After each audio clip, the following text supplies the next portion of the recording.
Merci Rodrigo. Et vous verrez d'ailleurs que je n'ai pas mis de point d'interrogation au titre, notamment parce qu'il m'a été soumis ainsi et que j'ai oublié de le changer. Et à la réflexion, en fait, il n'y a peut-être pas besoin de changer le titre et donc d'affirmer qu'il y a bien un rôle prophétique de l'Église. Et d'ailleurs, pour commencer, je vous propose cette petite citation de Stanley, alors je vais écorcher son nom, Hauerwas, quelle que soit la manière dont vous le prononcez, qui dit ceci: « Le premier rôle social de l'Église est d'être l'Église. » Sous-entendu bien sûr que le rôle de l'Église n'est pas d'être une institution sociale. Le rôle de l'Église dans le monde est d'être l'Église, ni plus ni moins. Hein, ni plus ni moins, c'est d'être l'Église. Alors si pour certains ce positionnement a le mérite de recentrer l'Église sur son rôle et sa nature spirituelle, pour d'autres, cette affirmation est plutôt insatisfaisante parce qu'elle pourrait laisser trop rapidement penser ou hâtivement penser que finalement l'Église peut légitimement se désintéresser du monde dans lequel Dieu l'a placé pour être celle de la terre, lumière du monde. Et du coup, cette insatisfaction se traduit aussi par une exhortation à être prophétique. Et d'ailleurs, cette exhortation-là, être prophétique, avoir une vie, des paroles prophétiques, trouve un écho dans tous les milieux. Alors, j'exprime un petit désaccord avec mon collègue Jean-Philippe Bru. Non, ça trouve aussi un sérieux écho dans les milieux conservateurs. L'expression « être prophétique », hein, c'est très tendance. C'est très sexy comme expression en ce moment. La mission holistique est prophétique. L'engagement en faveur de la justice écologique est prophétique. La lutte contre toutes les pauvretés et discriminations est prophétique aussi. Et il n'est pas question ici de savoir si ces causes-là sont légitimes ou pas. En fait, c'est une question qui ne m'intéresse pas pour le propos, pour le propos de cette conférence. Plutôt, c'est de savoir ce que veut dire ce qualificatif de prophétique. Est-ce que finalement, coller une étiquette prophétique à quelque engagement que ce soit suffit à valider cet engagement? Hein? C'est très bien, c'est prophétique, alors engageons-nous. Oui, mais qu'avons-nous dit à travers cela? Et en fait, il est trop facile d'exiger le rôle prophétique de l'Église, de demander qu'elle le soit, sans dire ce qu'on veut, à quoi on réfère par le terme prophétique. Être prophétique, c'est quoi finalement? Avec tout ce qu'on a vu dans le carrefour jusqu'à maintenant, on pourrait se dire, prophétique, pas forcément de savoir ce que c'est, hormis peut-être, la prédication. Et à part ça quoi? Alors je vous propose de faire ce qui est probablement impossible et ce que j'aurais peut-être pas dû faire, c'est d'essayer de tracer les contours de ce que pourrait être le rôle prophétique de l'Église. Quel pourrait être le rôle prophétique de l'Église? Alors, pour ce faire, qu'est-ce qu'un prophète? Alors, j'annule et je remplace. Qu'est-ce que le prophétisme ou qu'est-ce que le contenu prophétique? Qu'est-ce que le prophète? J'entends les remarques de mes collègues vétérotestamentaires. Il est impossible de définir ce qu'est un prophète. Il n'y en a pas un seul. Donc, éliminons et demandons-nous ce qu'est le prophétisme associé à l'exhortation ecclésiale. Le rôle prophétique de l'Église est souvent invoqué par la théologie de la mission. Ainsi, pour justifier d'une proposition qui verrait la mission comme étant un dialogue prophétique, deux théologiens catholiques, dont je n'ai pas mis les noms ici, mais Stephen Beffans et Roger Schroeder, j'écorche leur nom là aussi, mettent l'accent sur une dimension qu'ils trouvent essentielle au prophétisme de l'Ancien Testament déjà, prophétisme de l'Ancien Testament.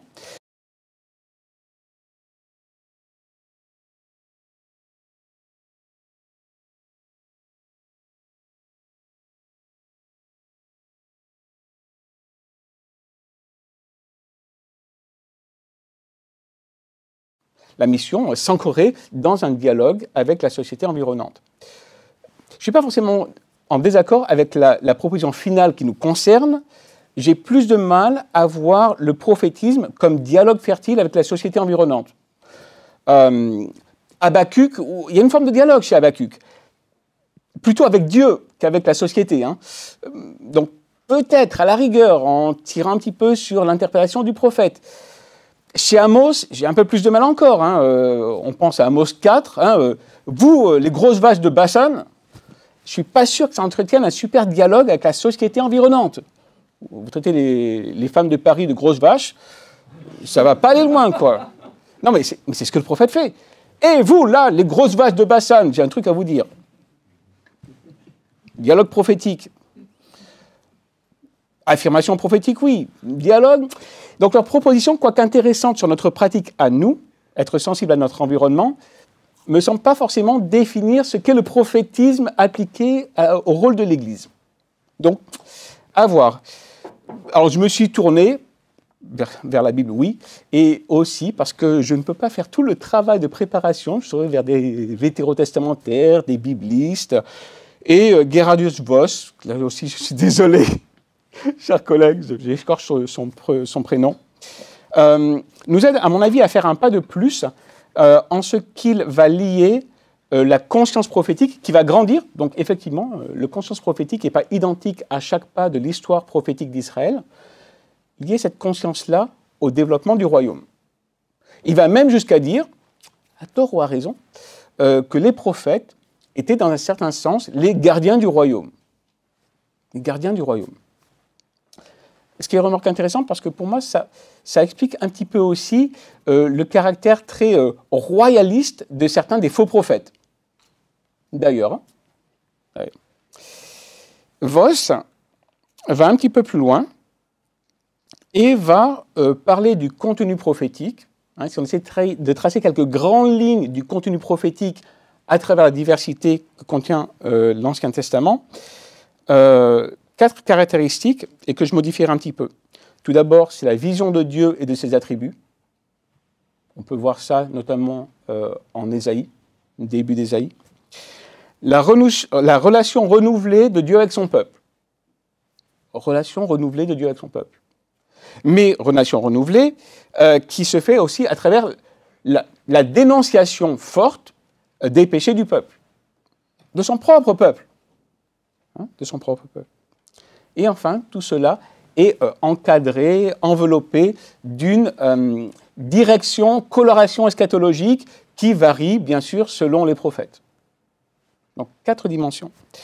Alors, le Nouveau Testament, il me semble, introduit une petite disjonction dans ces 4 éléments-là, notamment introduit une petite, je ne sais pas si c'est le meilleur terme, mais avec la petite spiritualisation de l'Ancien Testament qu'on trouve dans le Nouveau, introduit une petite disjonction entre cette grande unité du peuple civil et du peuple, entre guillemets, religieux dans l'Ancien Testament. Il y a une petite disjonction qui est introduite par le Nouveau Testament. Et donc, je pense que si on reprenait les éléments mentionnés par Voss, et ce serait ma proposition suivante, on pourrait dire que, vu d'un petit peu loin, si on s'éloigne un petit peu de l'Ancien Testament, qu'on le regarde globalement,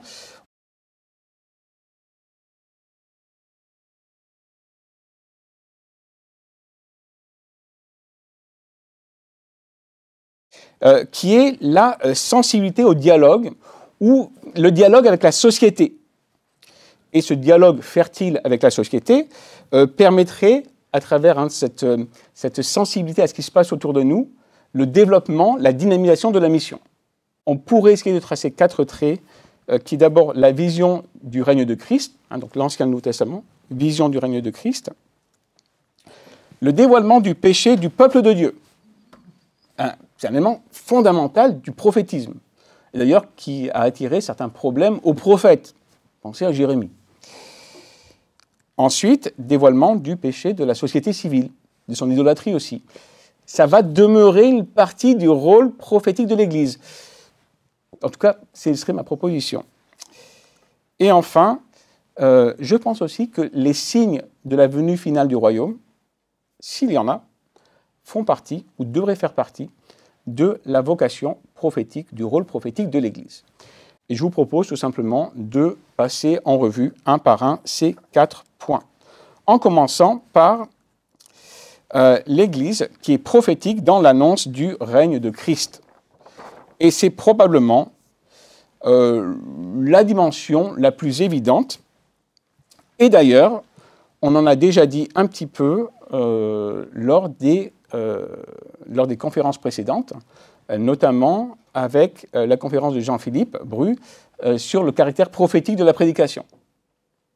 Donc, dans un certain sens, le prophétisme auquel l'Église est appelée n'est que la représentation, présenter à nouveau la parole de Dieu, la réactualiser, être son ambassade, être son porte-parole. Quelques termes différents qu'on peut utiliser qui, si on les analysait un petit peu en détail, ont des connotations un petit peu différentes, des colorations différentes. Hein. Représenter la parole de Dieu et être son ambassade, c'est à la fois lié et un petit peu différent aussi. Il y a tellement de mots qu'on peut utiliser pour parler de cette grande tâche qu'attend l'Église, qui, en recevant la parole, la communique à nouveau. Donc là, 3 ou 4 termes qu'on peut utiliser. Représenter, actualiser, être son ambassade, être son porte-parole. Premier rôle de l'Église, premier rôle prophétique, premier en importance, il me semble aussi, qui est donc l'annonce de la bonne nouvelle du règne de Christ à travers la réconciliation acquise par le Seigneur. Cela est et restera, a priori, le point de départ de notre rôle prophétique. Peut-être même ceux autour duquel le reste va tourner et prendre sens, peut-être même le point de gravité de tout le reste de notre rôle prophétique. Et en ce sens-là, si c'est le sens que certains critiques lui donnent, en ce sens-là, l'affirmation de notre cher Stanley était juste. Dans ce sens-là, le premier rôle social de l'Église est bien d'être l'Église. Et pas autre chose. Et pas autre chose. Le rôle prophétique de l'Église est donc de rappeler cette vocation, d'annoncer la bonne nouvelle, de la même manière que Christ l'a fait. Et finalement, si Christ est l'essence de la prophétie, nous qui sommes ses disciples, communiquons aussi cette parole divine. La rappelons, la réactualisons. Le même Voss va souligner cela en montrant que finalement, ce que nous faisons du coup en tant qu'Église n'est que la reprise, la réactualisation de cette unité que Christ donne à la prophétie. Et Voss dit ceci, la conception du royaume, et il va lier, donc royaume et prophétie, implique vraiment l'unité historique de l'œuvre de Jésus avec l'œuvre de Dieu dans l'Ancien Testament.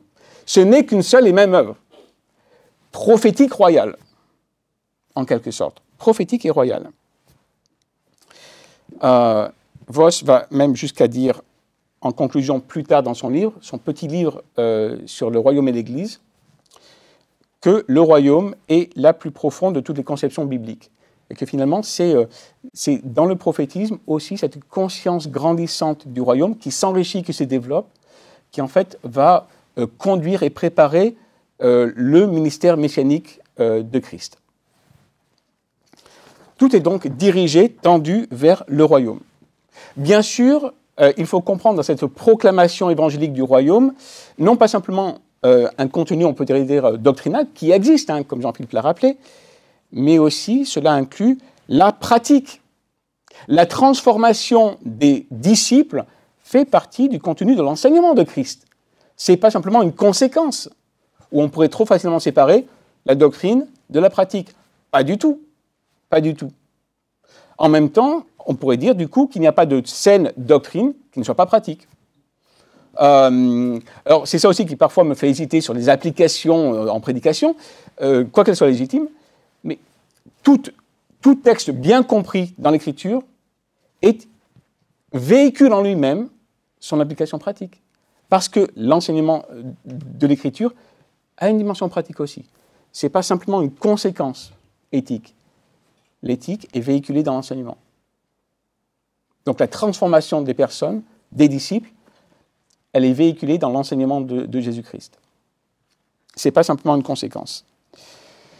Et c'est assez significatif pour moi que le passage de Matthieu que j'ai cité plus haut, et que non, je n'ai pas cité plus haut, mais le passage de Matthieu 5 dit que votre lumière brille ainsi devant les hommes. Votre lumière brille devant les hommes. Pas par votre discours systématique, quoi qu'il soit important, mais afin que quoi? Quel est le but recherché? pas forcément d'avoir la meilleure note dans le cours de Pierre Sauvagne-Chauny, mais afin qu'ils, autour de vous, voient vos bonnes œuvres et qu'ils glorifient votre Père qui est dans les cieux. La vocation prophétique de l'Église, en tant qu'aussi engagement missionnaire, c'est qu'à travers les œuvres bonnes que vous faites, Dieu soit glorifié et que les gens soient attirés. Ce n'est pas que la proclamation verbale. On pourrait dire qu'à travers la proclamation verbale, la proclamation par les actes est aussi inclue. La démonstration par les actes est aussi inclue. Éthique motivée par l'amour fait partie de notre vocation.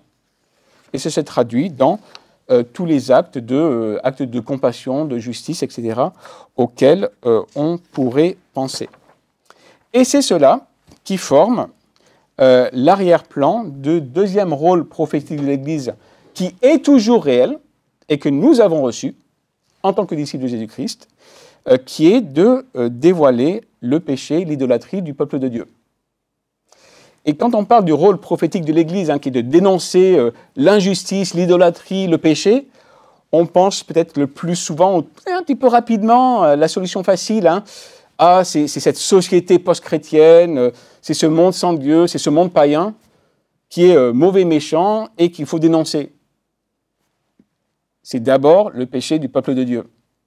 C'est d'abord regarder la poutre qui est dans notre œil et regarder ensuite, et ensuite seulement, la paille qui est dans l'œil du prochain.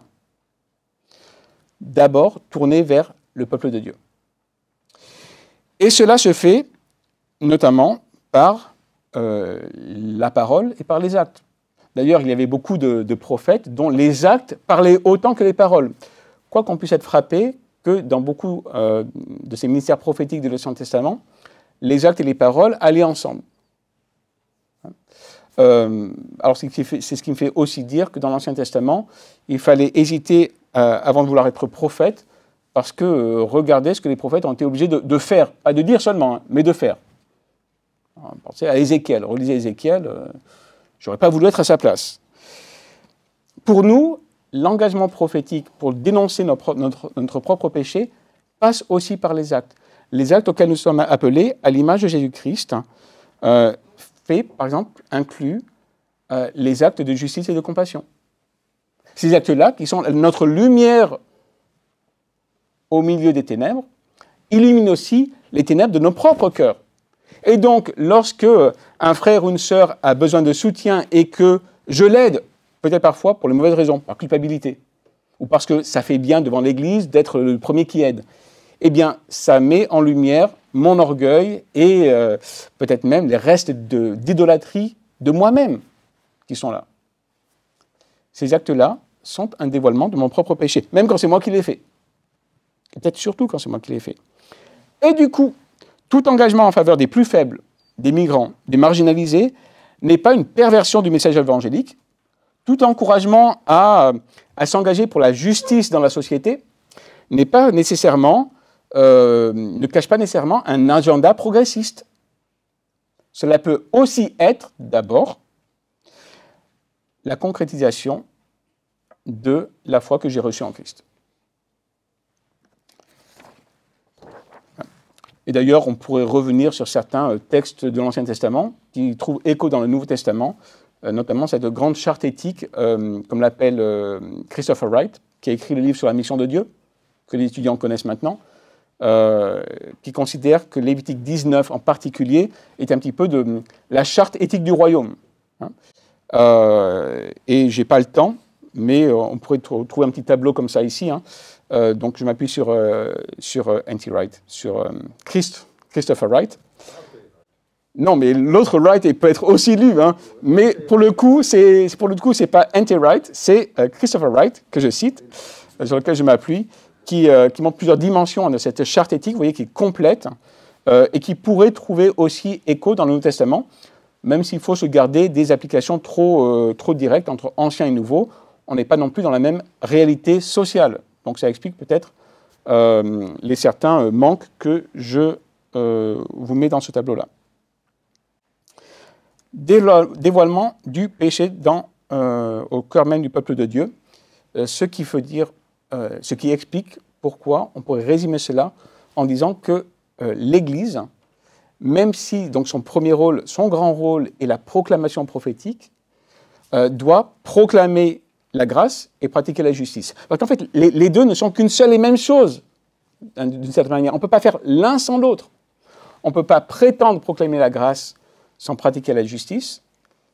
Et du point de vue biblique, à mon sens, on ne peut pratiquer la justice sans proclamer et vivre la grâce aussi. Les deux vont de pair. On pourrait aussi dire que, alors j'aurais voulu développer, mais je n'ai pas le temps, qu'il y a quelque chose de profondément prophétique au repas du Seigneur. Profondément prophétique. On est dans un autre temps avec le repas du Seigneur.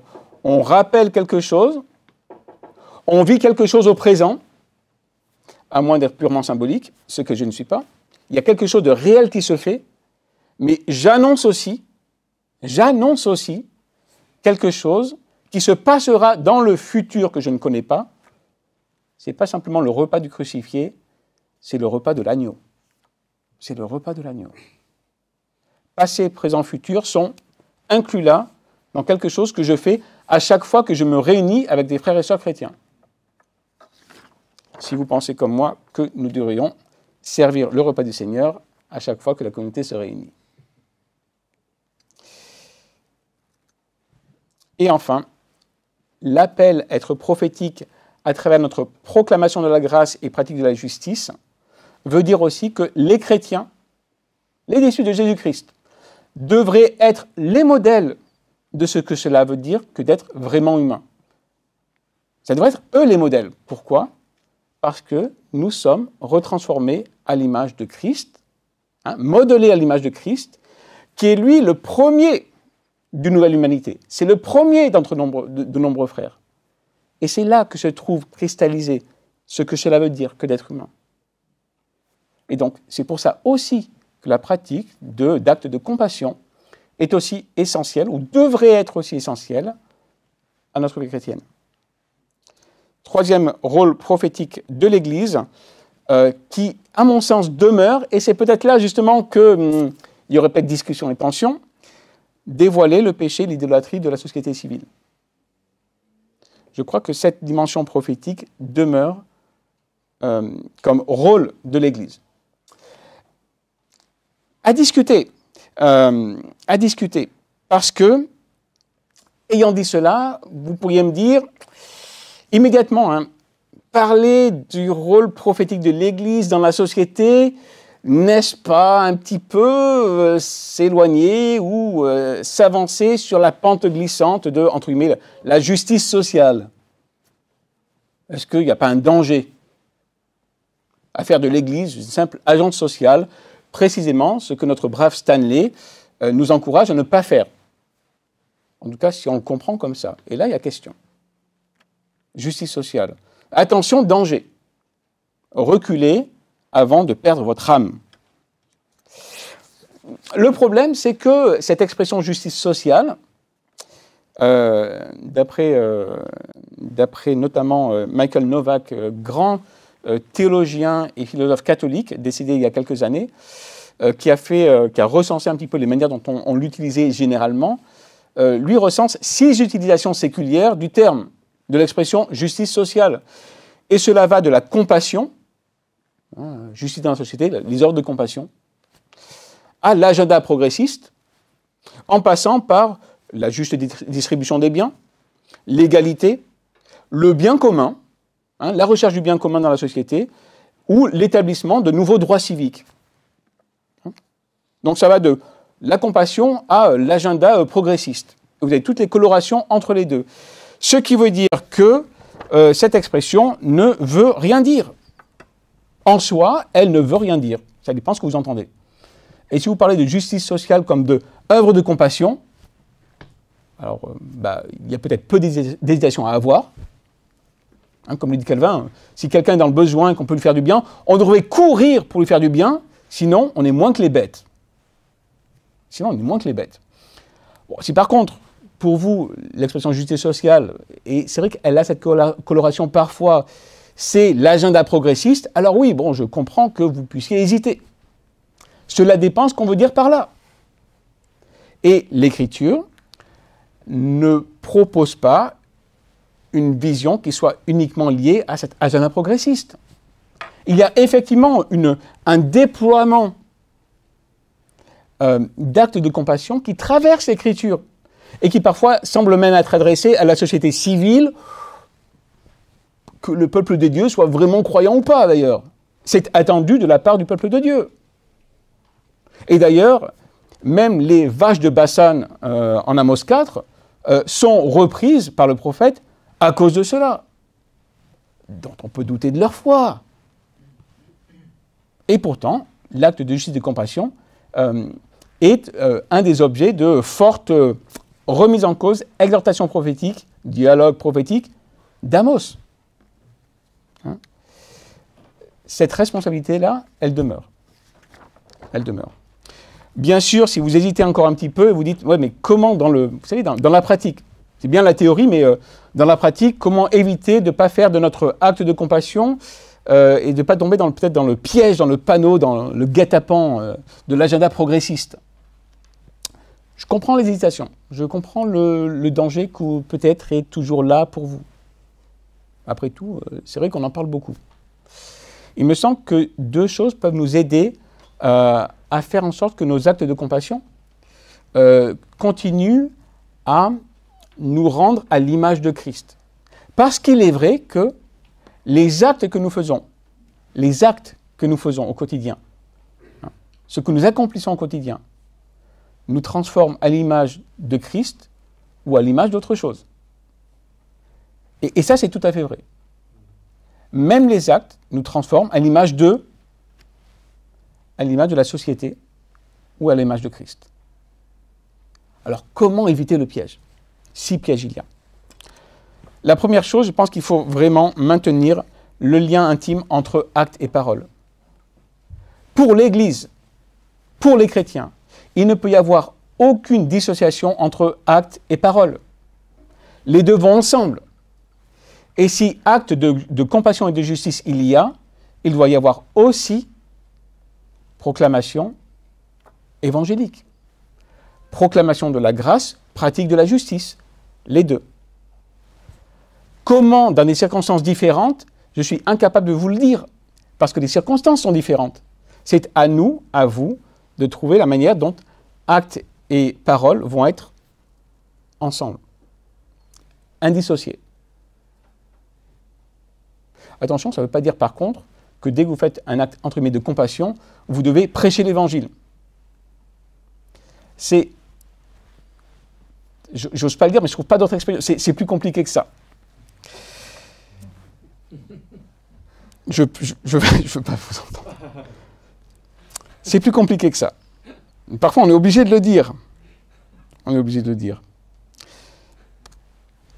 Deuxième chose qui peut éviter le piège, si, encore une fois, piège il y a, c'est de distinguer les responsabilités.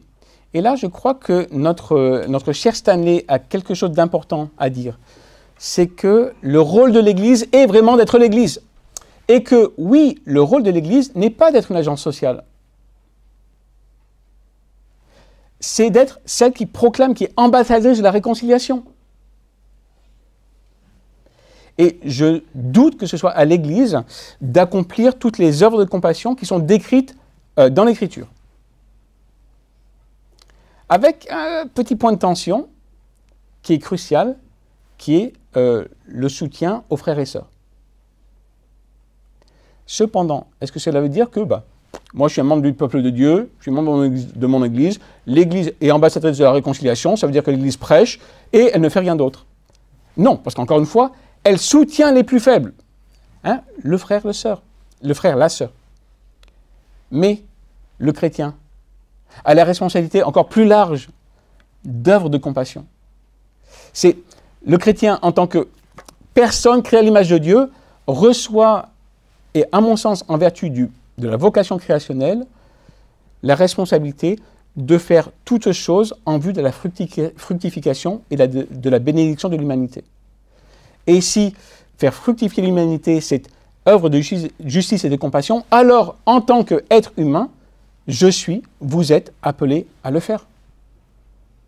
Et c'est peut-être cette distinction de responsabilité qui nous aide aussi à être pleinement vivant au nom de Christ dans le monde, sans faire de l'Église, corps de Christ, une agence sociale. Mais il y a tension. Il y a tension, notamment parce que les frontières de l'Église, les frontières visibles de l'Église, ne sont pas aussi évidentes à poser. Et même si j'affirmerais que le rôle de l'Église n'est pas de faire du social, où commence le social? Dans les frontières de l'Église visible.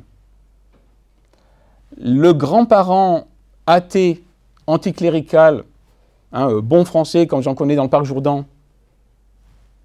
dont le petit-fils est un membre actif de notre Église et peut-être même un des anciens, on l'aide ou on ne l'aide pas? Frontière floue de ce qu'est l'Église visible. Les principes que je vous donne sont des principes. Les catégories qu'on essaie de définir ensemble sont des catégories. Et comme dans toute pratique humaine, les catégories nous servent à réfléchir et à vivre, mais dans le quotidien, elles sont plus fluides que ce que notre pensée abstraite le voudrait. Et ça, il faut le savoir. Mais sans catégorie et pensée abstraite, on ne peut agir. Donc les deux sont nécessaires. Quatrième responsabilité prophétique, c'est l'annonce des signes du royaume. Et je pense qu'il faut continuer à nous appuyer sur ces textes-là qu'on a vus hier, notamment en Matthieu et en Luc. Matthieu qui semblerait mettre l'accent sur certains signes de ce royaume, les signes de cette venue-là, notamment, alors peut-être que c'est leurs circonstances actuelles qui me marquent particulièrement, mais les nations, ce n'est pas le moment de la fin. Par contre, quand on arrive au « vous serez haïs de toutes les nations à cause de mon nom ». Vous serez haïs de toutes les nations à cause de mon nom. Mais en même temps, verset 14, la bonne nouvelle du royaume sera prêchée dans le monde entier. Il y a les deux. Mais il y a les deux. Et une des marques peut-être tragiques du royaume, et pourtant une des marques, c'est la persécution grandissante des chrétiens. C'est une des marques du royaume. Et qui est accompagnée par la prédication qui continue. La bonne nouvelle, elle sera toujours prêchée. Le royaume ne peut pas diminuer. Le royaume ne peut que grandir. Même si la persécution, elle, a priori pour Matthieu, grandira. Vous serez haïs dans toutes les nations. Luc, lui, met plus l'accent sur, parfois, peut-être la dimension imprévisible du royaume. Le royaume de Dieu ne vient pas de telle sorte qu'on puisse l'observer. Ou encore, comme l'éclair resplendit et brille d'une extrémité du ciel à l'autre, ainsi sera le Fils de l'homme en son jour. Ça vient comme ça. A priori, il n'y a pas de signe. Il n'y a pas de signe. Alors, il me semble que là, mon cher Voss nous donne un petit truc aussi, en mentionnant que finalement, chez Luc, c'est peut-être pas le fait qu'il n'y a pas de signe qui est primordial, mais le fait que cela va arriver. Et que ce qui compte, c'est de ne pas avoir une attention maladive, anxieuse envers ces signes-là. Mais les signes du royaume, ils sont là, et un de nos rôles prophétiques, c'est de les discerner et de continuer à les proclamer. Et donc, proclamer la bonne nouvelle, mais voir aussi que la persécution est là, fait partie du rôle prophétique de l'Église. Et ça va nous demander une certaine humilité. Conclusion, quel est le rôle prophétique de l'Église? Proclamation du royaume, dévoilement du péché, du mien et de la société. Annonce de la venue du royaume par ses signes. Quatre rôles prophétiques de l'Église qu'il ne faut pas craindre et qu'il faut pouvoir embrasser pour vivre pleinement. À chacun, membre du peuple de Dieu, est donnée cette responsabilité prophétique. Elle nous est adressée à chacun. Nous sommes ainsi prophètes en Christ, peuple prophétique, qui vivons de l'espérance, qui vivons une vie transformée, qui persévérons à travers les signes qu'est l'opposition de Christ. Et du coup, la prière pour l'Église persécutée participe de notre rôle prophétique. La prière pour l'Église persécutée, elle fait pleinement partie de notre rôle. Ce sont là, à mon sens, les 4 rôles prophétiques qui sont encore celles de l'Église. Et je m'arrêterai ici. Merci de votre attention. Dernière précision, si vous avez des questions par rapport à cette conférence ou aux autres conférences, vous pouvez les envoyer à l'adresse suivante avant le 30 mars 2022, questioncarrefour@facultéjeancavin.com. Merci à tous.